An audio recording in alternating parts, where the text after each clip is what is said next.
Eco certified preservative വെച്ചിട്ട് aloe vera gel ഉണ്ടാക്കി കാണിക്കുകയുണ്ടായി.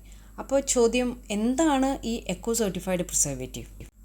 ഓർഗാനിക്കായിട്ട് നമ്മൾ skin and hair care products ഉണ്ടാക്കുമ്പോൾ അതിൽ നാച്ചുറൽ, പ്രകൃതിയിൽ നിന്ന് ഡിറൈവ് ചെയ്തു വരുന്ന, നമുക്ക് വേർതിരിച്ചെടുക്കാൻ പറ്റാവുന്ന കാര്യങ്ങൾ വെച്ചിട്ട് വേണം നമ്മൾ ചെയ്യാനായിട്ട്. അപ്പോൾ അങ്ങനെ ചെയ്തെടുക്കണമെങ്കിൽ അത് ഉറപ്പ് വരുത്തണം അത് ഓർഗാനിക് ആണെന്ന്. അപ്പോൾ യൂറോപ്യൻ ഓർഗനൈസേഷൻ അത് സെറ്റ് ചെയ്തിട്ടുണ്ട് ചില സ്റ്റാൻഡേർഡ്സ്. ആ സ്റ്റാൻഡേർഡ് അനുസരിച്ച് നമ്മൾ ഉപയോഗിക്കുന്ന എന്തായാലും, ഇപ്പോൾ ഫോർ എക്സാമ്പിൾ പ്രിസർവേറ്റീവ് പോലെ തന്നെ നമ്മൾ ഓയിൽസ്, എമിൾസിഫയേഴ്സ്, അതുപോലെ പ്ലാന്റ് എക്സ്ട്രാക്റ്റ്, അങ്ങനെയുള്ള എല്ലാ കാര്യങ്ങളും പ്ലാന്റിൽ നിന്ന് ഡിറൈവ് ചെയ്ത് വന്നതാണ്, അത് സിന്തറ്റിക് അല്ല എന്ന് ഉറപ്പ് വരുത്തുന്ന ഒരു ഏജൻസി. അപ്പോൾ ആ ഏജൻസി സർട്ടിഫൈ ചെയ്താൽ മാത്രമേ അതിനെ എക്കോ സർട്ടിഫൈഡ് ആയിട്ടുള്ള കാര്യങ്ങളാണെന്ന് നമുക്ക് പറയാനായിട്ട് സാധിക്കുകയുള്ളൂ. അങ്ങനെ സർട്ടിഫിക്കേഷൻ കിട്ടിയ പ്രിസർവേറ്റീവ്സ്, അതായത് അതിപ്പോൾ എന്ന് പറഞ്ഞു കഴിഞ്ഞിട്ടുണ്ടെങ്കിൽ നമുക്ക് ആ പ്രിസർവേറ്റീവ്സിൽ വരുന്ന കാര്യങ്ങൾ നമ്മുടെ സ്കിന്നിനായാലും അല്ലെങ്കിൽ ഹെയറിനായാലും ഗുണമുള്ള കാര്യങ്ങളാണ്. എക്സാമ്പിൾ പറയുകയാണെങ്കിൽ നമുക്കറിയാം പ്രിസർവേറ്റീവ്സ് ലൈക്ക് ബ്രോഡ് സ്പെക്ട്രം ആയിരിക്കണം, അതായത് ബാക്ടീരിയ, ഫംഗൽ, അതിനെല്ലാത്തിനെയും തടയുന്നതായിരിക്കണം. അപ്പോൾ ബെൻസൈൽ ആൽക്കഹോൾ, സാലിസിലിക് ആസിഡ് എന്ന് പറയുന്ന ഗ്ലിസറിൻ, സോർബിക് ആസിഡ്, അങ്ങനെ പലതുണ്ട്. അപ്പോൾ ഇത് പല പല പ്ലാന്റുകളിൽ നിന്ന് എടുക്കുമ്പോൾ അത് സിന്തറ്റിക് അല്ല. അപ്പോൾ എന്തുണ്ടാവും, നമുക്ക് നല്ല സാലിസിലിക് ആസിഡ് നമുക്ക് മിക്കവർക്കും അറിയാവുന്നതാണ്, ഡോക്ടേഴ്സൊക്കെ പ്രിസ്ക്രൈബ് ചെയ്യും.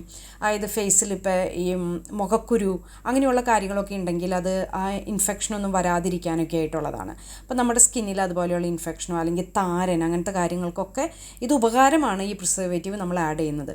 അതിനുവേണ്ടി സിന്തറ്റിക് പ്രിസർവേറ്റീവ് ആണ് നമ്മൾ ആഡ് ചെയ്യുന്നതെങ്കിൽ അത് നമ്മുടെ സ്കാൽപ്പിനെ നശിപ്പിക്കും, സ്കാൽപ്പ് ഡ്രൈ ആക്കും, അങ്ങനത്തെ ഒത്തിരി പ്രശ്നങ്ങൾ നമ്മൾ ഫേസ് ചെയ്യും. വളരെ ഈസി ആയിട്ട് ഇത് മനസ്സിലാക്കാനായിട്ട് നമ്മളിപ്പോൾ ഒരു പാത്രം ഉണ്ടാക്കുകയാണെങ്കിൽ പ്ലാസ്റ്റിക് പാത്രമുണ്ട്, അല്ലെങ്കിൽ മൺകലമുണ്ട്, സ്റ്റീലുണ്ട്, അല്ലേ? അപ്പോൾ പ്ലാസ്റ്റിക് എന്ന് പറയുന്നത് നമ്മൾ കെമിക്കലി ഉണ്ടാക്കി അതിനെ ലാബിൽ ക്രിയേറ്റ് ചെയ്തെടുക്കുന്നതാണ്. എന്നാൽ നമ്മൾ മൺകലം എന്ന് പറഞ്ഞാൽ നമുക്ക് നല്ല ഭംഗിയായിട്ട് അറിയാം അതെങ്ങനെയാണ് മണ്ണ് കുഴച്ച് എങ്ങനെയാണ് നമ്മൾ കണ്ടിട്ടുണ്ട്, അല്ലേ? അത് തന്നെയാണ് ഡിഫറൻസ്. അതുപോലെ നമ്മൾ ഉപയോഗിക്കുമ്പോഴും മൺകലത്തിൽ നമ്മൾ കഞ്ഞി വെച്ച് കഴിഞ്ഞ് കഴിഞ്ഞിട്ടുണ്ടെങ്കിൽ അതിൻ്റെ ഗുണങ്ങളാണ് നമ്മുടെ ശരീരത്തിലേക്ക് ചെല്ലുന്നത്. അത് തന്നെയാണ് ഇവിടെയും സംഭവിക്കുന്നത്. അതായത് നമ്മൾ എക്കോ സർട്ടിഫൈഡ് പ്രിസർവേറ്റീവ് ആകുമ്പോൾ അതിന് ഗുണങ്ങളുണ്ട്. ഇനി പ്രിസർവേറ്റീവ് ഒന്നും ആഡ് ചെയ്യാതെ നമുക്കൊരു പ്രൊഡക്റ്റ് ഉണ്ടാക്കാൻ പറ്റുമോ? പറ്റും. അതും ഞാൻ കാണിച്ചായിരുന്നു, ഓയിലും ബട്ടറൊക്കെ വെച്ചിട്ട്. അതായത് വെള്ളം ആഡ് ചെയ്യുന്ന എന്തിലും നമ്മൾ പ്രിസർവേറ്റീവ് ഉപയോഗിച്ചേ മതിയാവൂ, ഇല്ലെങ്കിൽ അത് കേടായിപ്പോവും. ഇതിന് എന്തെങ്കിലും ദോഷവശങ്ങളുണ്ടോ എന്ന് ചോദിച്ചാൽ ദോഷവശങ്ങളൊന്നും ഇതുവരെ കണ്ടിട്ടില്ല. ഞാനിപ്പോൾ ഒരു 3 വർഷമെങ്കിലും ആയിട്ട് ഉപയോഗിക്കുന്നുണ്ട് ഈ പ്രൊഡക്ട്സ്. പക്ഷേ നല്ല റിസൾട്ടാണ് കിട്ടിയത്.